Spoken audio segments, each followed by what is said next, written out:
Good evening, everyone. Welcome to Red Hoop Talk. Thanks for joining us. I'm Shannon O'Loughlin. I'm a citizen of the Choctaw Nation of Oklahoma, and I'm the chief executive of the Association on American Indian Affairs. Association on American Indian Affairs. Yeah, I got that right. Saying it over and over again so many times, sometimes you forget if you're saying things right anymore, especially on a Sunday evening.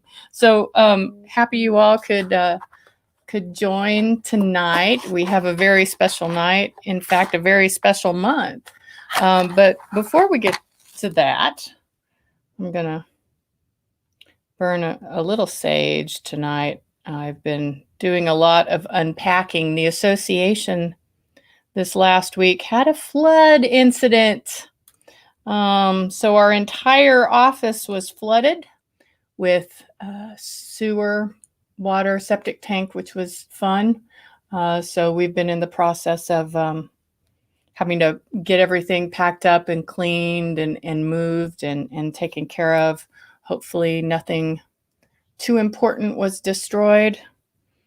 But a lot of it's been coming back home to me to take care of. And so I've been doing a lot of unpacking. It's not been a fun process, and it's added to the many hats we have to wear when we work for a nonprofit. And speaking of, I wanted to let you all know that the association's hiring. We're looking for some virtual help on our team if any of you are interested. We're looking for a public affairs and outreach coordinator, and we're also looking for an office manager.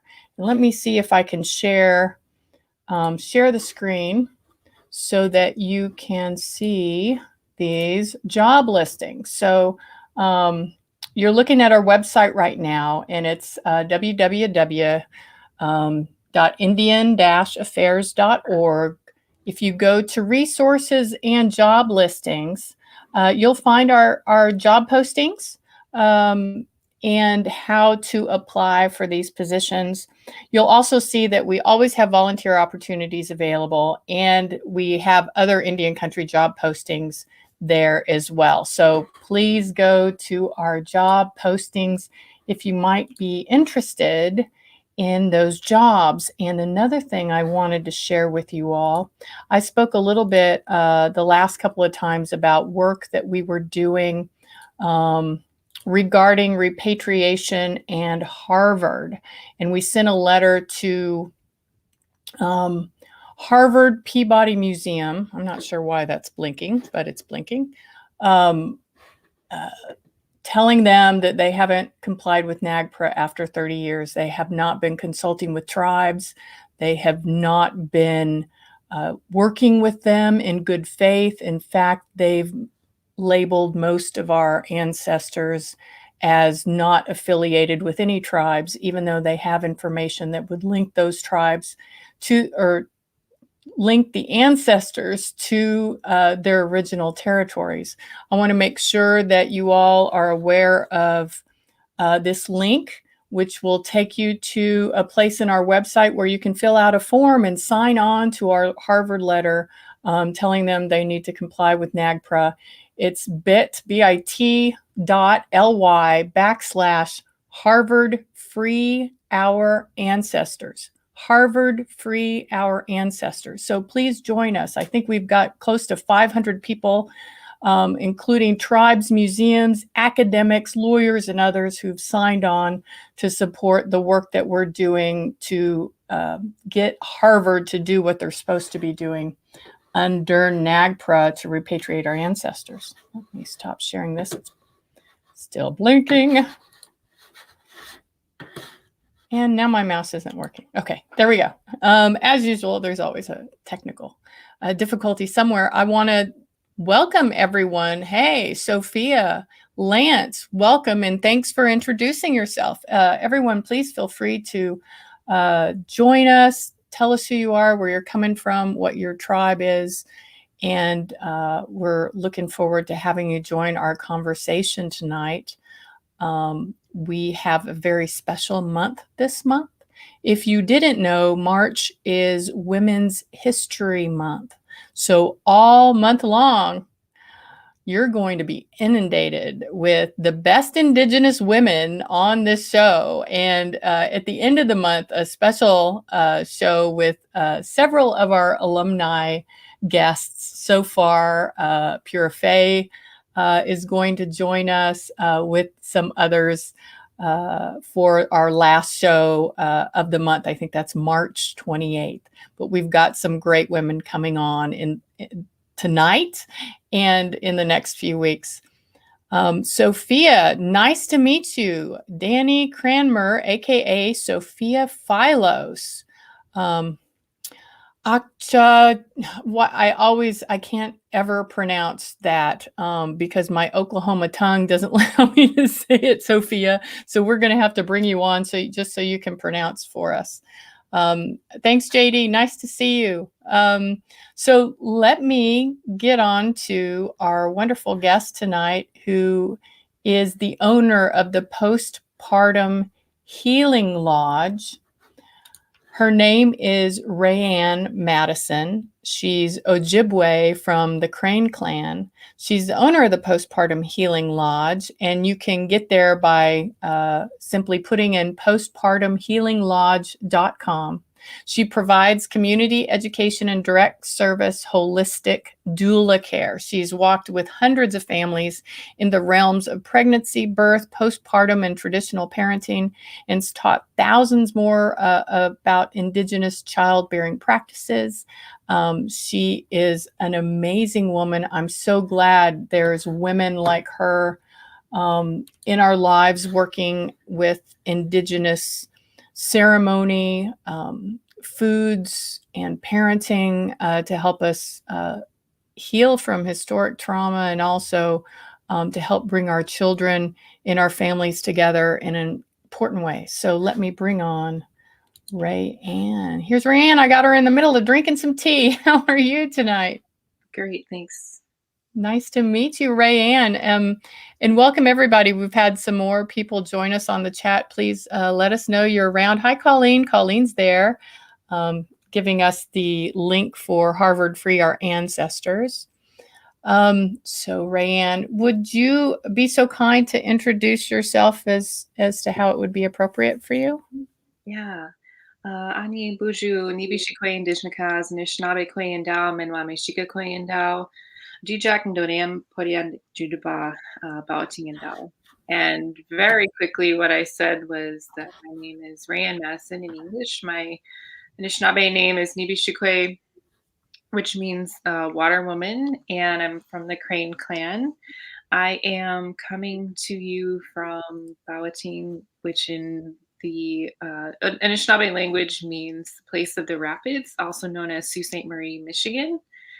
And I'm really happy to be coming to you from that place because it's just such a special place to be. Still consider myself a guest in this community. I've been living here for about 6 years, but being Ojibwe is still definitely my own ancestral territorial homelands here.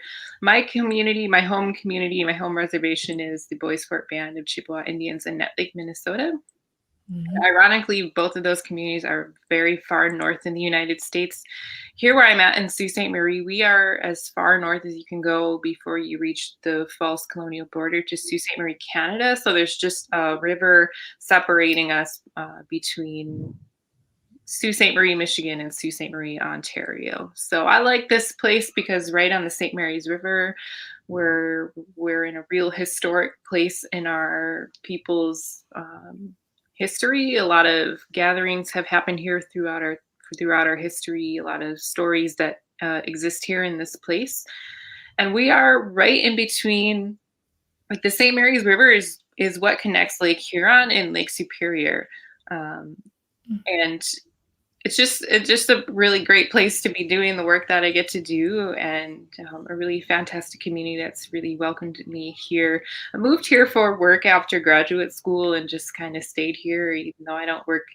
I work for myself now, but I'm still doing really great things, and I like this place. I personally think it's really awesome to be in a spot where, like, many Anishinaabe people have made their way through via the waterways. Our people are water people, so it was said that they could canoe from where I am down to Detroit, which in a car would be a 5 to 6 hour drive in like a day. Like that is how adept they were at Mm. navigating the Great Lakes.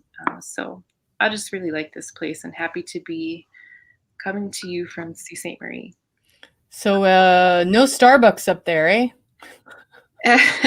Well, we are ironically enough, we're like the big city Oh, in yeah? the middle of nowhere. So we are, and I hate to say like in the middle of nowhere, but it just gives you an idea of what's around because we're in the Upper Peninsula and we're really lucky actually that we're just in, we still have like, forests and fields and lots of, wilderness around us, managed a lot of it, of course, but our town, to those of you who come from like big cities would probably laugh at it, but it is kind of like the big town where we are. So we do have a Starbucks. Oh, We my. have Oh, other, wow. name brand sort of things around us, but for a lot of it, you do have to travel outside of our town. Does Tim Hortons get as far over there? It is in our state. We don't have Oh, yeah. much here, but yeah. All right. All right. Well, get a Tim Hortons. I'll be out there. Um, We have a lot of real fantastic local coffee shops that I really love. oh, even better, even better. So I know you have a master's of public health, right? Mhm. So how did you, so were you always connected to your community and culture, or is it something that came to you later? The work that you do as a doula now, is that something that was part of what was in your family already, or did you have to come to it at a later time? A little bit of both, like a Yeah. lot of people. My stories has a lot of sort of origin stories to get me to where I am. It's been a real fantastic life and a great journey so far. But I was reflecting on that question and I was thinking a lot because I share my story a lot out in the world and with a lot of different people and I'm like, man, I've been living on my own homelands, really blessed, super privileged, super honored to be able to say that. And I've had a land based relationship to the medicines here, in particular the flowers and like just the grasses and the sort of, wildflowers that grow here since I was born. And some of my earliest memories are just like walking around and really getting to know certain types of flowers. So one of them that I have a real vivid memory of is uh, black-eyed Susans, and I can just recall like so vividly like the smell and the texture and the color of that flower, as well as Queen Anne's lace. And of course, that is not native to where I am, but just part of our landscape is very much naturalized where we are. And like the little tiny details in them, those were the type of things that I was really interested in as a child. And I grew up, like free range, organic kid out in out in the fields. I just basically lived outside and played outside. So the learning really started back then because I've always been living in relationship to the land and the water as well. And my official sort of initiation into like cultural reclamation came a little bit later when I was a teenager. I grew up in what we call the Great White North, which is somewhat in reference to the fact that we're a four seasons community. We have a ton of snow, but it's also it's just because of like the people. Mhm. Even though there are a lot of Anishinaabe where we live, I never knew that because I grew up in a rural area that it was like just all white people. And I was like the dark one in my school. And so I was always asking my mom if I was adopted. I was like, I'm looking at like my sisters who are clearly very fair skinned, blue eyes, blonde hair. And I'm like, I know that there's something different about me. And my mom was always real like upset when I would ask her that.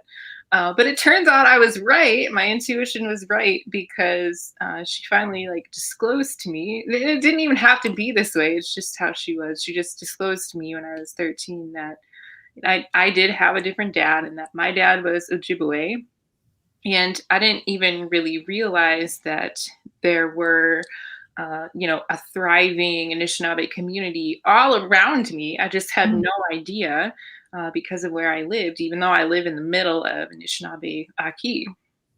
And so when I was 13, that's when my mom, who, ironically enough, my initiation into like learning the language and stuff came through her because she is like straight Dutch German. uh, she would read stories to me, and she had all of these things prepared for when she would finally tell me. Uh, Wow. and so she and I would like talk, we would just learn certain things in the language. And unfortunately, she died really young. She was 45 years old when she passed, and I was 14. So a lot of those things got left behind when I kind of just got shuffled around, between when that happened and when I graduated high school. Now, when I graduated high school, I went to Michigan Tech, which is in the UP on the other end. Again, smack dab in the middle of Anishinaabe Aki, and found myself connected to a lot of other Indigenous people. Again, so surprised because, sometimes if you don't get out of your community, you don't necessarily know that there are a lot of other Anishinaabe people around. And that was the case for me. So I got there. And my husband and I even met, and we were like, whoa, like we didn't even know there were like Ojibways and other communities, let alone Mm. converge in one spot to go to university of all places. And so again, I started to reconnect again in that place, with teachers, with mentors, with other Anishinaabe students and other Indigenous students from nations all over the place, of course. But it was then I was like hearing the language from the community, and it was all like so familiar. And I was like, oh, this is because, I used to say these things with my mom, many, many years ago, and kind of had forgotten. But that was really the turning point, was when I went to Michigan Tech and really got connected and really dove in. Yeah. Well, wait. Before you keep going and down that road, I've got questions from. So did you ever get to know who your father was? I know who he is. No, I've never met him. Oh, And, wow. there's like legends in my family about what happened. I don't really know. And to be honest, I'm not that concerned with it. Okay. Um, I know who he is. And honestly, I've never even seen a picture of him. I only can like Mm. look at myself and try to guess what he looked like. And I have had a single dream about him where I saw him so clearly, but I can't even recall what that was. But when I go back to the Boys Fort Band in that Lake, Minnesota, I was connected at that time to some relatives who knew my dad and Mm. who knew my mom, and who took me to like this place on the lake where his house used to be. It's not standing anymore. And they'd be like, oh, he lived right over there. And they would share details and stuff, and it was really weird because it's like hearing details about someone that you don't really know, but that is actually very intimately connected to like people in your life. Right. So it was a little odd to hear stories about him and my mom. And he eventually left the community and went on and had another family. So I had other siblings by him as well who I'm not connected to. So I'm just okay with that, and I'm just okay that like he's out there somewhere, and it's all good. My sister, who, through him, knows that I'm alive, knows that I exist, and she knows that at any point she could connect to our mutual family back in the reservation and reach out to me if she ever wanted to make that happen. Oh, wow. Mhm. And that I find that interesting. I didn't get to know who my father was until a couple of years ago. So like around my 50th birthday.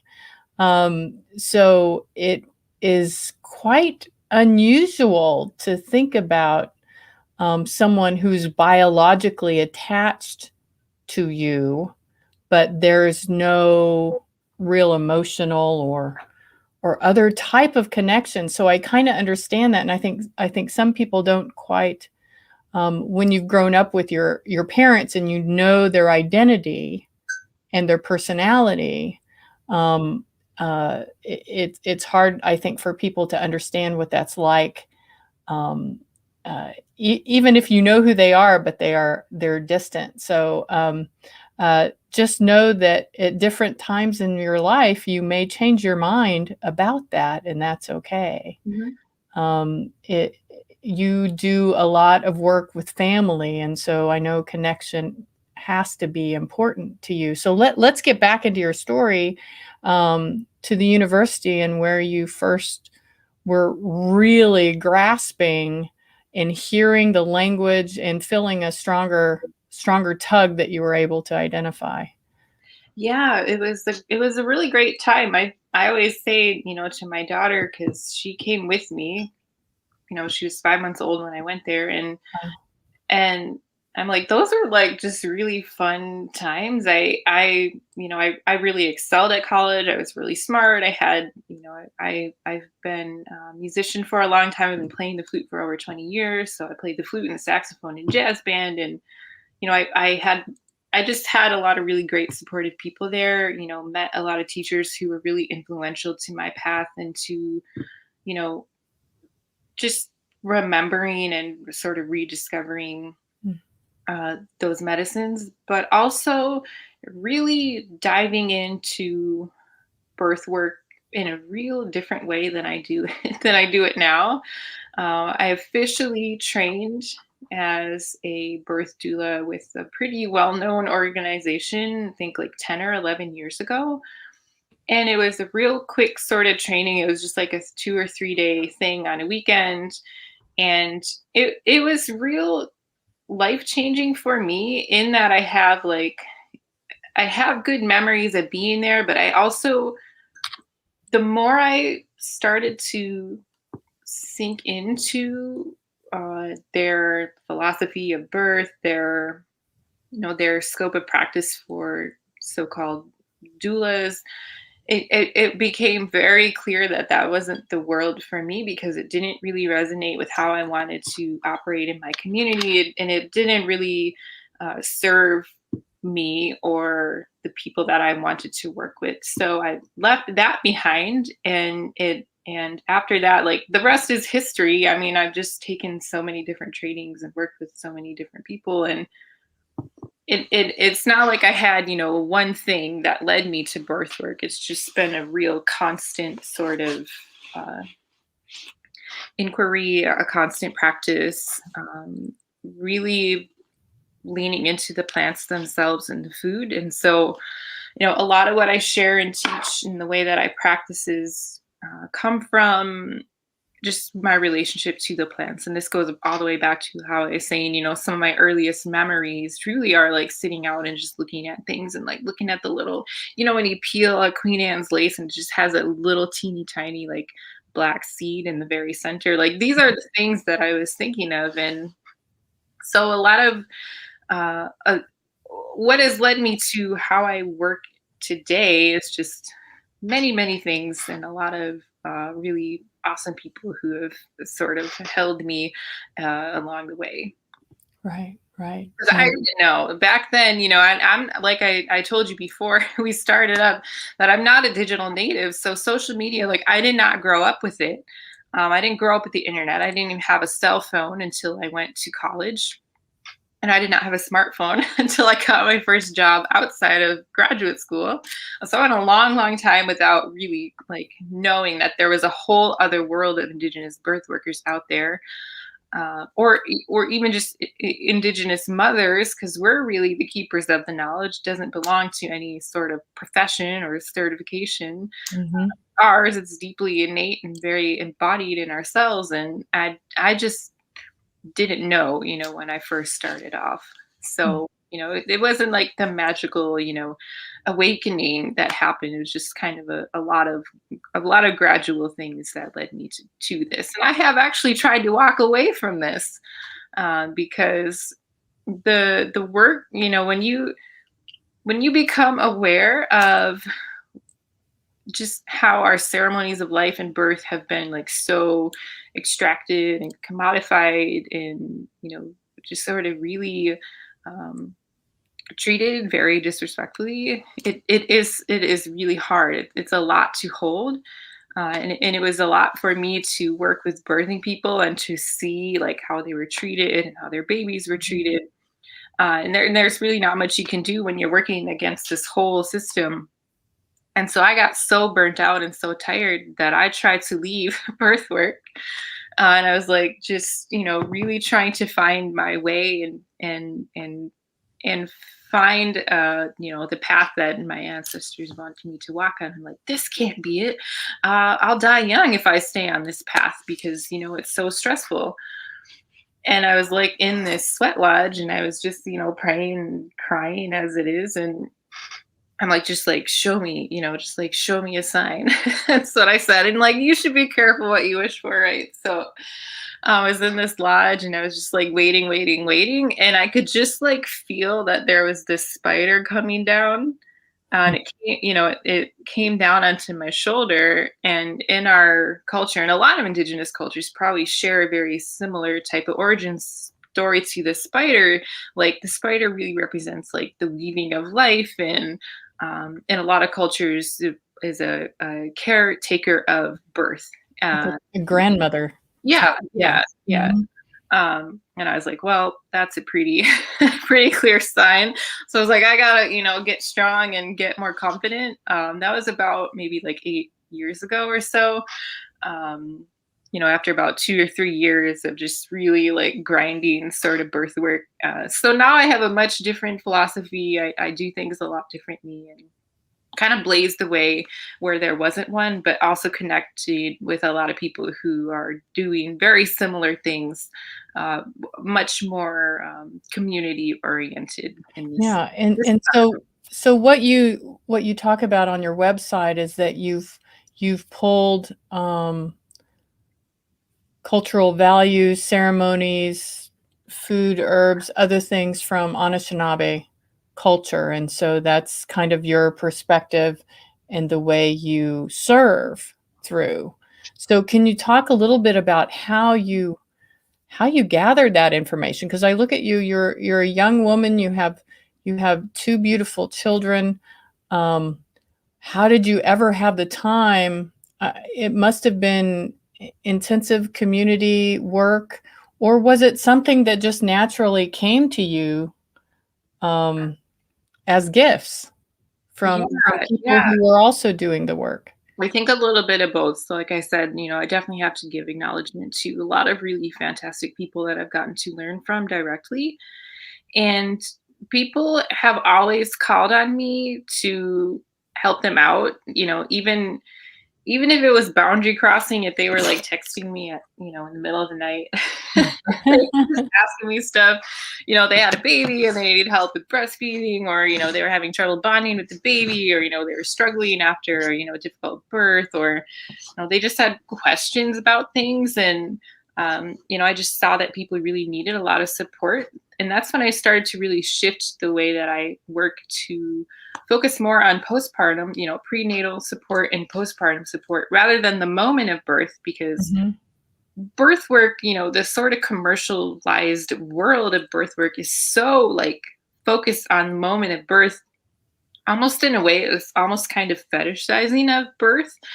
And it didn't feel right to me. I'm like, wait, there's all of these other, spaces that are really, really important, including before, in the ceremony of pregnancy, and then in our rite of passage in postpartum. And so the more I got to learn from various people, from traditional midwives, from just normal everyday people who carry knowledge, who sometimes are just Mhm. looking for someone to share it with, like we all have those elders. It's like you can take your tobacco to them and they'll just talk, talk, talk, talk, because they're just so eager to share. And so I really started to piece things together and come up with like a standard of care that is pretty unique. If you were to go out and take like a postpartum doula training with a major like certifying organization, it'd be very, very different. In some ways, almost opposite to the way that I teach and the way that I work. And I have just heard little bits and pieces of that traditional postpartum knowledge from people.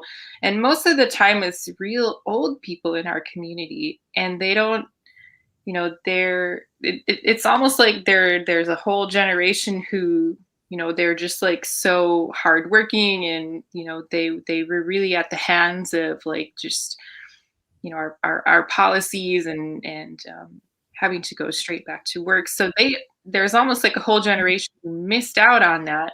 But if you reach back a little bit further into some of our elders in the community, they're like, oh yeah, we had certain foods that were eaten in postpartum, and they can they could they could tell me what they were, but they couldn't tell me how to do them or give me Wow. real specific info.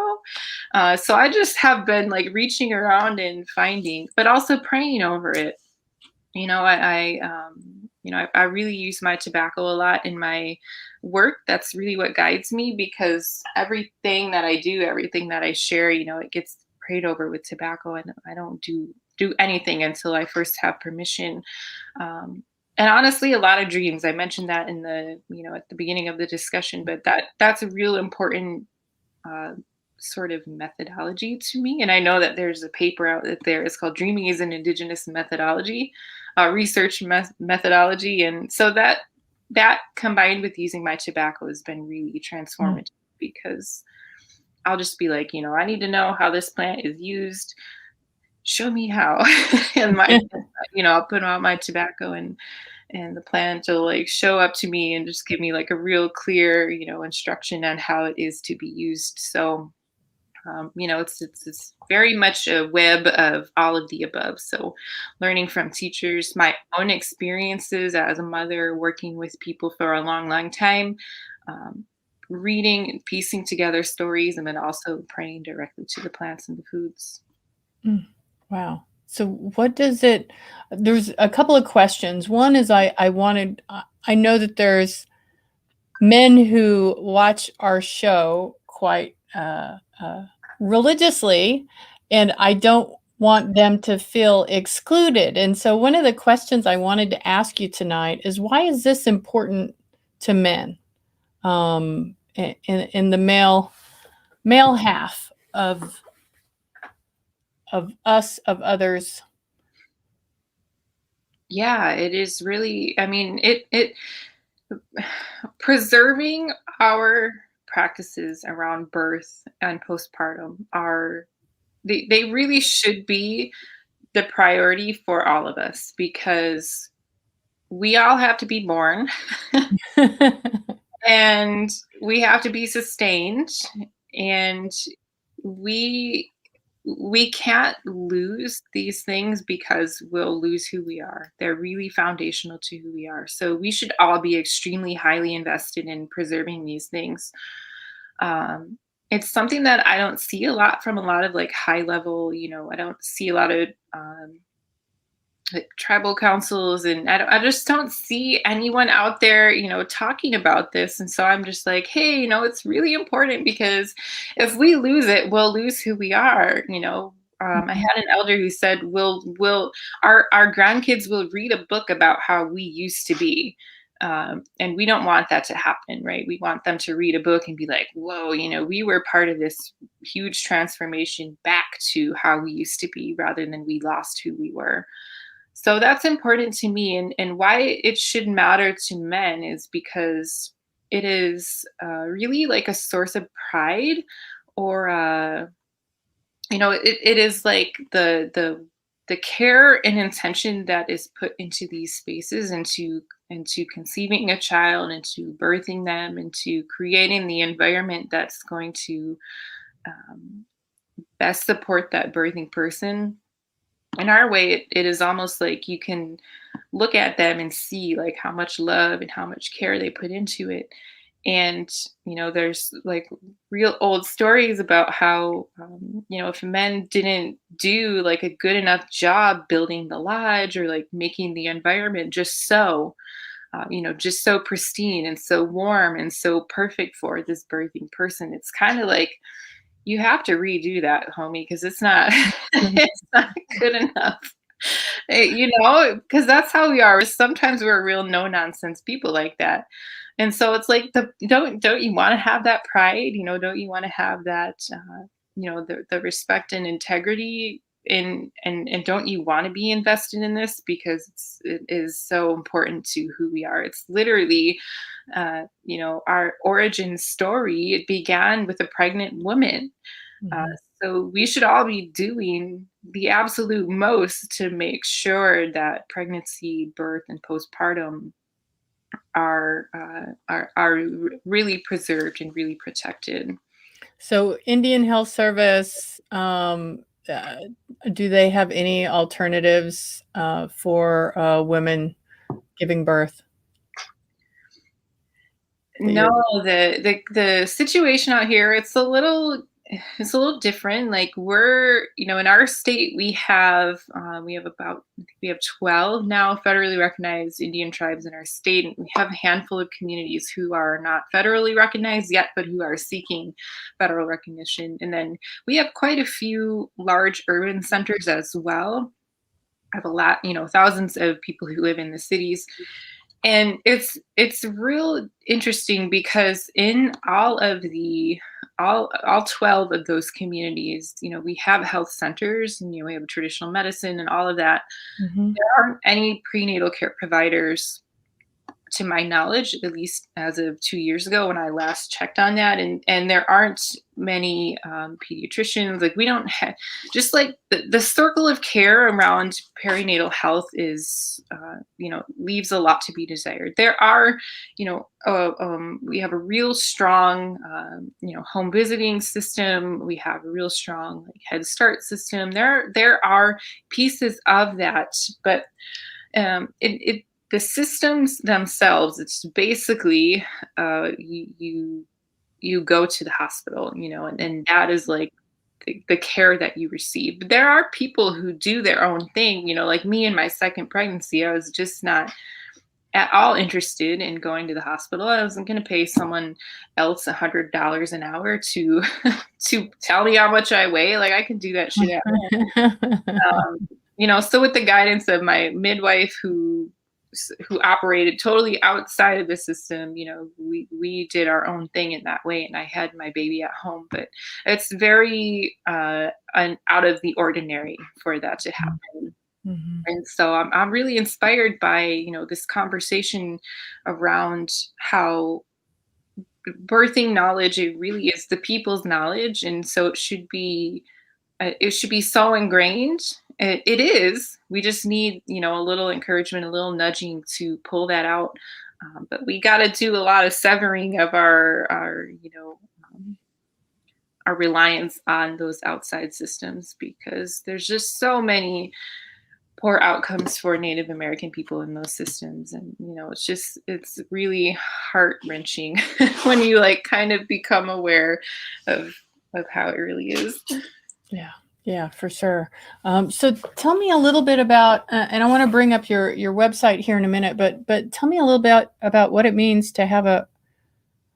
You mentioned like a rite of passage after birth. Yeah.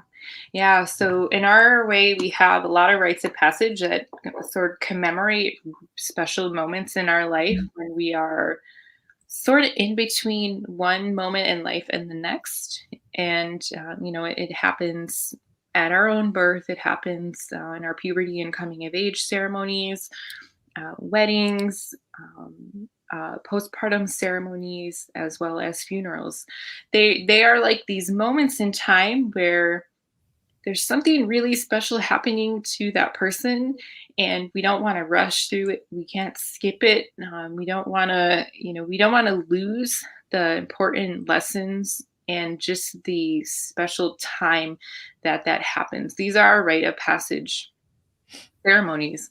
And what's really exciting is that there are a lot of these things returning to our communities, or people who are like remembering them and Mhm. revitalizing like our coming of age ceremonies. So I'm seeing people doing like a berry fast all the time now, which is awesome. And now I'm seeing all these people are talking about postpartum and breastfeeding and that rite of passage. it's a real important piece of the birthing person's story and the newborn baby story, because it's this time period where they're really dependent on each other for their own survival, for their own thriving, for their Mhm. own co-regulation. That baby is learning how to be a human. They are relying on their parents exclusively for their own self-preservation. Not only that, but we have the rights to belong. We have the right to be who we are culturally as Anishinaabe, and that starts immediately at the moment of birth. The first teaching, the first sights, sounds, smells that baby is going to receive is to look out and see how their birthing parent is being treated.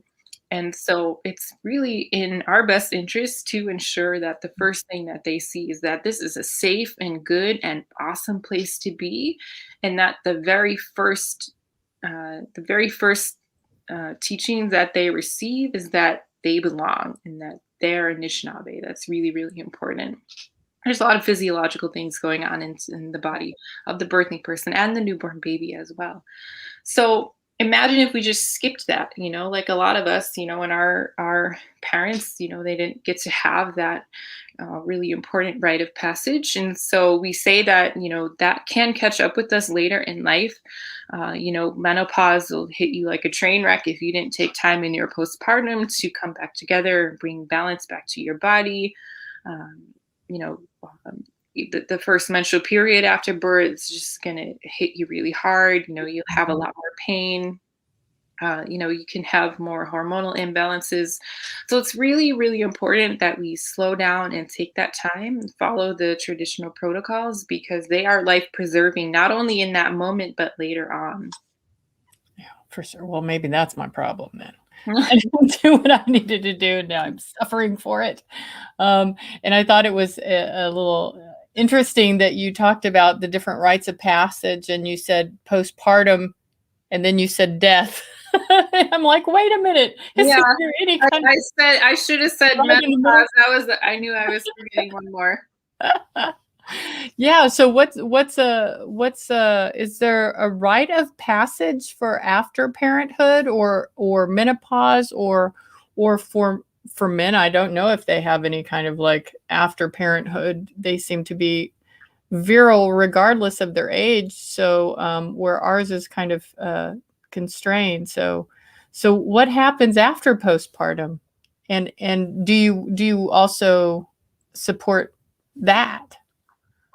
Yeah, well, I mean, postpartum, it lasts for a long time. The period after birth, the recovery period, and the time of sort of coming back to yourself and emerging into this new sort of experience. It takes some people up to 2 years, Mhm. and um, in and the work of parenting, it's really ongoing and forever. So I always joke around with people, like, and I try not to say that the newborn period is like the hardest, because it's not. And I can't lie to people and be like, oh, it gets easier, because I'm like, no, every stage of parenting, it's really, really awesome, and it's so epic in like so many ways.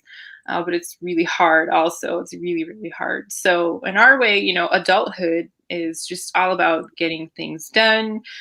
It's all about just doing, like, hands in the dirt. Like, we just have to get things done. So that is the work of adulthood, and we're supposed to be grateful, one, that we made it to adulthood and that we get to do the work that carries on our community.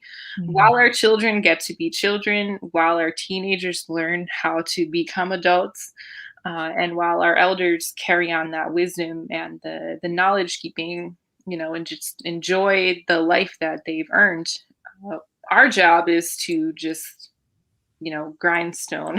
we're just doing the work. We just have to get shit done, because that's our job. So Right, right. that's really the work of parenting, and I think it's really it helps me to remember that, in those real grueling times.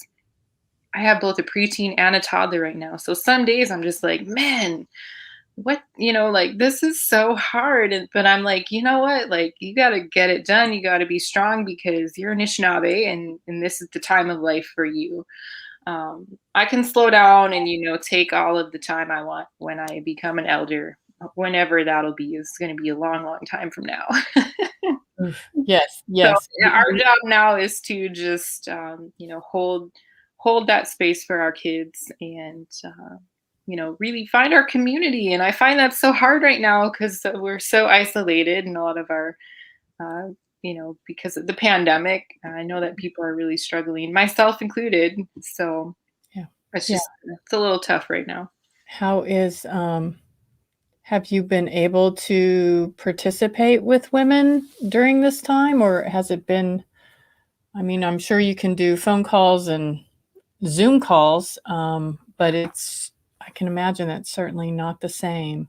Yeah, it's really not the same. What we're missing is a lot of our gatherings, just our community gatherings, getting together. We have a real strong community here with like a lot of mothers who come together and just, and also birth workers. We used to get together and just share on case studies and talk things over and learn new things. A lot of that has had to move online, but I think a lot of us are just super fatigued from that space as well. Yeah. But I think, there's a real important lesson that I think we're learning about how we can go inward into our own strength during this time. And I think we'll come out a lot stronger for it, even though we didn't necessarily consent to learning these lessons.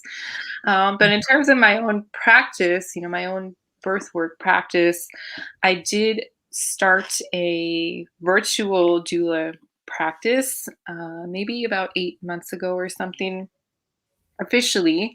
And so I have clients who, they subscribe basically to my care by the month. And so, most people are with me for like 4 months, 5 months, 6 months, 7 months at a time, so that I can really be there with them throughout the pregnancy and then in the Mm. postpartum period. And that has been really successful and really fantastic. I love it. I have Indigenous people who are from cultures all over the world. Just so weird how natives end up in different places. They always find their way back to Turtle Island. So I have clients all over the world. It's a really fantastic place to be. But I do also still do home visits with postpartum clients here in my community. Just looks a little different. We meet for less time. I find myself doing a lot more of the explaining ahead of time instead of like when I get there, I really sit down and talk about what's going to happen and like really hear their concerns and what they need. We're doing most of that virtually now. And then I just get in there and like get straight to work.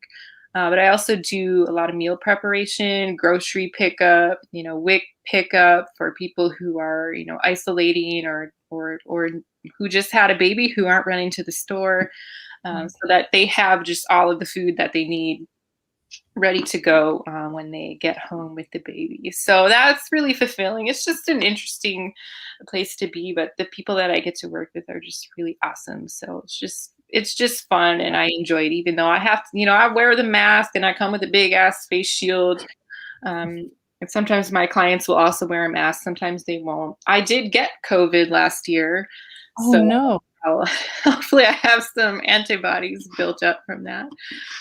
But we still do all of the masking and that sort of thing.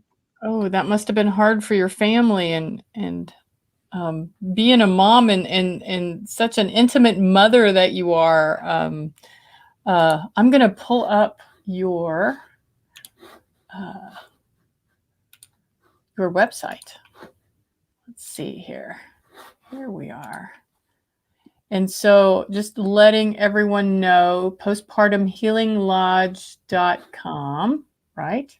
Mhm. Um, and when you first get on there, what will pop up is where you can subscribe.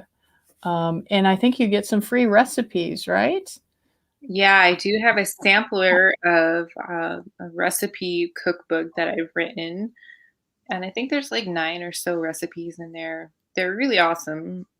So sign up to that, and you get not only you get the freebie there, but you get to be on my list. And I let my people know, when there's classes coming up, because you sort of get first dibs to register for things that are coming. So it's really worthwhile, and I have a real long waiting list to my own 10-week postpartum class. And the only way to get on the list is to sign up for it. This is wonderful. Yes, and at the very bottom of her homepage, you can also subscribe and get that bundle of traditional recipes for postpartum healing. And I bet they're good regardless. Oh yeah, for sure. Even if you're a guy. Yes. You've got a beautiful website. Is there anything we should look at together while we're talking?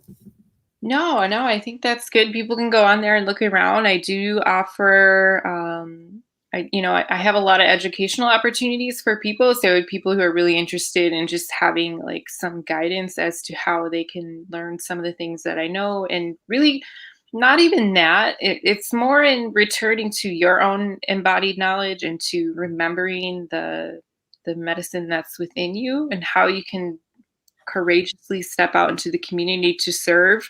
I do offer a 10-week class. It's all based on Anishinaabe traditions, but I have people from all over who take the class. I've had over 150 people who've taken it since November 2019, and just a really cool place to be. A really supportive community. We're really uplifting. We hold each other accountable.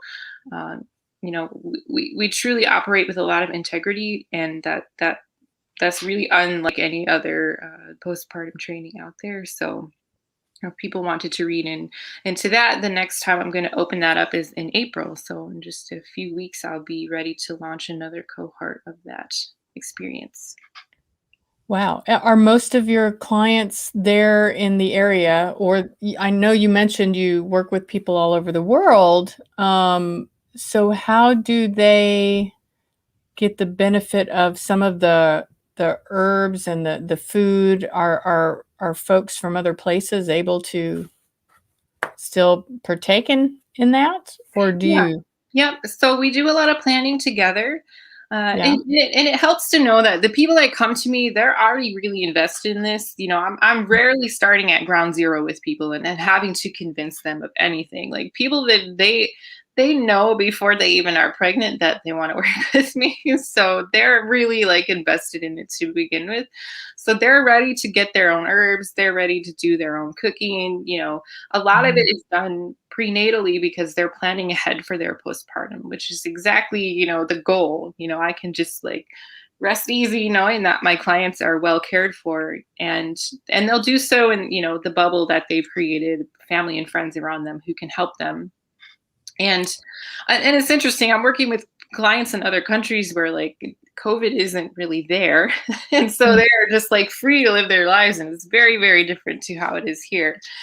But it just takes a lot of self-responsibility and a lot of investment in your own time and energy and pulling in those supports. So that turns out to actually work really successfully. I do also have like a little mini postpartum class or postpartum planning class where I give you like a 10-week template. It's basically a freezer meal challenge where you get all the recipes, you follow it week by week. So in week 1, you make these 3 things. In week 2, you make 3 more things. And by the end of the 10 weeks, you have 30 more meals in your freezer for postpartum. Teach you how to do all of those things. So it's just a lot of work and a lot of preparation.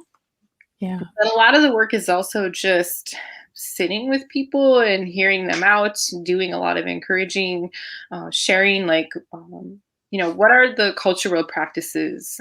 What do we do with the placenta?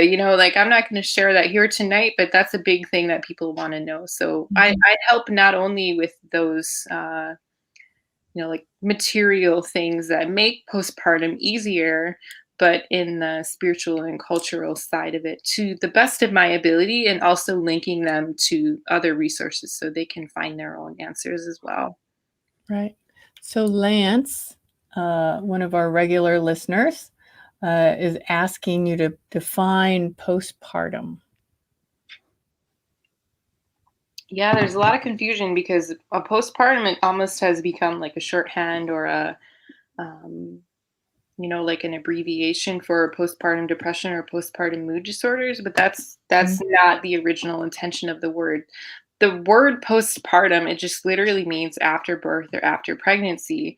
And it starts at the birth of the placenta. So after the baby is born, the placenta is also born within a few minutes most of the time. Mhm. And at that moment, then you are in the postpartum period. It's not a pathological time. There's nothing imbalanced about it. It's all natural. It's nature's perfect design. We are innately designed to thrive in the postpartum period, and it goes in our traditional way. That postpartum rite of passage extends into the first few weeks postpartum. So from the moment of birth of the placenta to, in some communities, 4 weeks, in some communities, 6 weeks. And then your postpartum period is kind of over. And then now you're into parenthood. That newborn, fresh postpartum period is 4 to 6 weeks.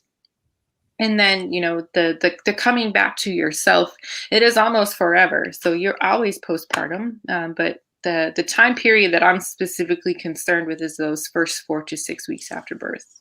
Mhm. Yeah, because you've just got rid of a person who's been feeding off of you, and now you are an individual again, and at least physically. Well, actually not, huh? You're No, never. no, you're one with the babies forever.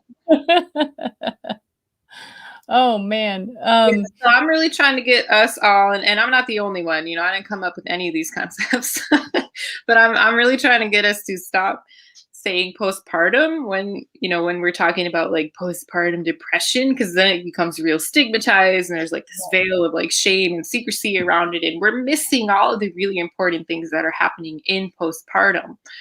So it's not pathological. We're not talking about postpartum mood disorders. It just simply is the time after birth. Hmm, hmm. So what the work that you do is wonderful. And how do we decolonize pregnancy and the time that women and family need to do whatever it is they need to do to connect with their newborn and develop good parenting skills? How do we need to decolonize that, just as Indigenous people? Because we've been you talked about the different generations having different birthing experiences, and that now we're in a time where we're really coming back into our cultural practices in a strong way like never before, I believe, since 1492. So what do we need to do to decolonize this process more widely? Well, what I think is really awesome about this moment in time is that all of this work of decolonization or re-indigenizing or Right. remembering, revitalizing is happening alongside so many other things. So like the work that I'm doing in postpartum, it really goes hand in hand with the work that's going on in food sovereignty and farming and hunting and fishing practices and people just being really, really interested in traditional foods. I'm like, a light bulb's going off for me, because that's a huge part of postpartum is the traditional foods, the herbs, the bone broths, all the things that are supposed to be Mhm. eaten and drank during that time, as well as the medicines that are applied to the body, to the birthing person and the newborn baby. And so it's almost like we can't do one without the other. And so I'm just, I see a lot of room in these various movements to make some space for birth and postpartum, because they're so naturally intertwined into all of those things. All of our goals are the same, which is to come back to our health and our thriving, and to really know in a cellular level who we are as Indigenous people. I think a lot of that starts with revitalizing our own kinship practices in our community, because so much of who we are and how we have survived in this environment, literally, we live in a four seasons environment. We're known for having very, sort of vivid, and sometimes very extreme weather in all 4 of the seasons, but especially in our wintertime. It's a really different world for people who don't really know what snow is, but how we did that was through our kinship practices. It's through the ways that we cared for each other and in the ways that we, um, the way that we step up and really take care of one another. And I think that's the first step because so much of it has been lost. We're so isolated and we just parent in, these one parent households, and we still have a lot of intergenerational living, but it's like everyone is still working and doing all of these things. So we have to really start coming back together, and we have to really start to remember the sacredness of pregnancy and remember that's really a gift for us to be able to, carry life, to um, to just show up really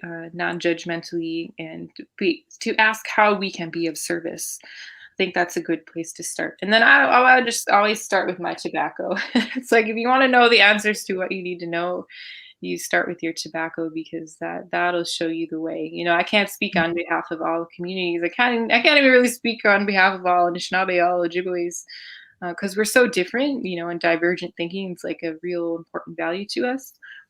But what never lies is the tobacco. So it's always to just go back to your own prayer and your own ceremonial practices to see what part do you play in all of this and how your people want you to step up. Mm-hmm. Mm-hmm. And it sounds like we all have a role in making sure our children are born well and healthy, and that we use proper planning, just like our ancestors did. Um, there were needs to use uh, uh, uh, I'm forgetting all of my I'm so far away from having a kid or trying to have a kid or trying not to have a kid that I'm forgetting all the terms and everything. Uh, the planning for parenthood was something that our ancestors did as well, because it was important not always to have a child after a child after a child, but to give the woman time to heal and recover, and also time for the community to bring that new individual into their new world, into those kinship relations. And so there was a lot of planning for parenthood. I don't believe we think about it that way anymore. It's like, whoops, it's an accident, or folks aren't able to get pregnant very easily. And so, it seems to be one or the other, and not real planning for the community and for the family. So, I think that's part of it too. Do you ever get involved in those kind of questions or issues? Oh yeah, for sure. Pre-pregnancy. Yeah, it's so interesting because in a way, like postpartum care is preconception care because it more quickly and effectively heals the body, mind, and spirit after birth. Mhm. So you don't carry those imbalances into your next pregnancy if there's a next pregnancy. There's a lot of really awesome work going on out in the community too, to just to give all credit where it's due to a lot of other educators who are teaching menstrual cycle health, teaching conscious conception, and there are a lot of men in that community, in that realm too, talking about the role of fatherhood, native fatherhood being a sacred an aspiration, that we should all strive to reach. And I just think it's such a cool place to be in our place in time, because even though, yeah, there's a lot of sickness out there, but there is a lot of opportunity as well. And it just feels really good to be a part of that and to see it. I get to see people stepping up and becoming the best mothers they can be and becoming the best fathers they can be. Like the level of like the level of fatherhood for the people that I work with, like the bar is high. Like it is really high. And that's Wow. how it should be. The care and intention that I'm seeing these families put into their experience. I'm just like, whoo, it's so inspiring and I really, really love it. So I think that the tide is turning, at least in my community and the people who come to me that I get to be a part of their experience. It's just a really great place to be. And I'm happy because I'm raising children in this community and I want them to see that too.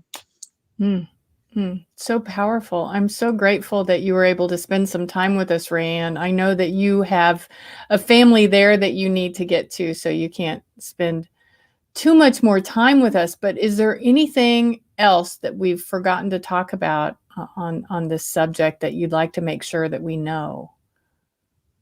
I don't even remember. I know that beforehand. Yeah, what's Beforehand, I that? was What is that with motherhood, and why are we forgetting stuff all the time? What's that about? I have an answer for that, but Oh, we'll yeah. bookmark it for next time. Oh man, I need to know what that is now. I'm No, I forgetting mean, everything. essentially, our brain and our body do go through changes, during pregnancy and birth, and we're really, really designed to orient ourselves to certain ways of being, and the rest all just falls away. The things that aren't that important to our surviving, to our thriving, and that's perfectly how it is supposed to be. So, everything else can just be fine. Yes, It'll be so fine. we should be grateful for not being burdened with all of those things, and that we're remembering what's important. Mhm. Um, I really appreciate your time, Raeanne, and thank you for spending it with us. I want to again remind people of your website. Would you like to say it again? Sure, it's postpartumhealinglodge.com. Wonderful. Thank you so much, Raeanne. And we hope to have you on the show again. And I know there are a few, very few organizations who deal with birthing, indigenous birthing, and indigenous peoples and these ceremonies, customs, and traditions. Maybe we can have a nice show about it with some of the other individuals involved in this really important work. Yeah, yeah, keep asking because, I'm just one person and I've gotten to learn from and be part of a lot of different circles. And there's just so many fantastic people out there. So I'd love to connect you with them and love to see. I still keep learning myself. So I still have the people that I text every time I have a question and, consult with them even as the so-called expert. But yeah, there's a lot of really, really cool people around there. So keep asking and keep finding different folks to connect to. Yes, let's do that. Let's plan a get together where we can all talk about those issues and have a little workshop party on Red Hoop Talk about Indigenous birthing and motherhood. I think that would be wonderful. So I hear so JD here before we leave, we need to read JD's comments because he's got a few here. He's one of our regulars. I do believe this is related to birth, having children. Please don't judge too harshly. This is from the heart. My heart, being a father of grown children, I now see folks even in their 40s as being younger. My using words like younger generations, the youth, and at times children, kids. I'm absolutely aware that they are adults. It's simply how you, JD, sees the next generation. Know the words are spoken from a caring place. You children are your children, as is the entire generation, regardless of age. So, all right, old man, JD, thanks for that. Yes, the children are having children and they're having children, and we're doing it in a way today that's healing and close to our culture. Thanks so much, Raeanne, for joining us, and we look forward to talking to you next time. Thank you. I appreciate it. Thanks for inviting me. You betcha. Good night. Good night. So another show has passed us by. I think this is show number 46. So pretty soon we'll have a year's worth of shows under our belt. which kind of reminds me how we got started with Red Hoop Talk to begin with. Red Hoop Talk started partly because of the pandemic, and we at the association wanted to connect with Indian country out there and bring people to you that are staying close to culture and having these important conversations about things maybe you haven't thought about in Indian country, maybe you haven't thought about in other decolonization or indigenizing efforts. So I hope you've been enjoying the show, Red Hoop Talk this year. It also came out because I was on the Joe Rogan podcast, and I really hated that experience. Personally, it was difficult and nerve-wracking for me, to say the least.